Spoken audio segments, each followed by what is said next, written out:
پاکستان ته پر ډیورنډ کرښه باندې د افغان تار د پوره کولو اجازه ورکوئ؟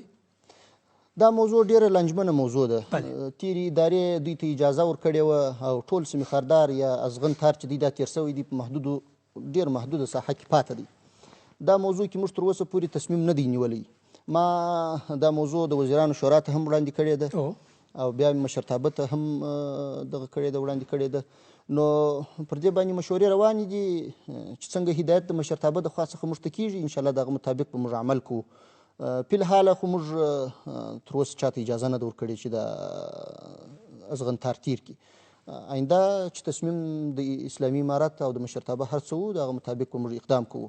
آیا داعش د افغانستان د راتلونکي لپاره یو لوی ګواښ دی؟ زما په نظر داعش د افغانستان دپاره هیڅ ګواښ نه دی او دا تاسو ته به هم معلومیږي د افغانستان ولس هم الحمدلله هوښیار ولس دی او ډېرې تجربې کړي دي. دا معلومیږي و دوی ته چې دا څوک دي چې غټوي یې، څوک دي چې هڅوي یې، څوک دي چې د داعش خطر د افغانانو دپاره یا د افغانستان دپاره زیات احساسي او رابرسېره کوي یې. نو دا په لوی لاس و دوی ته یو کمپاین دی چې خلک یې کوي. نو کېدلی سي هغه جهتونه تاسو ته هم معلومیږي.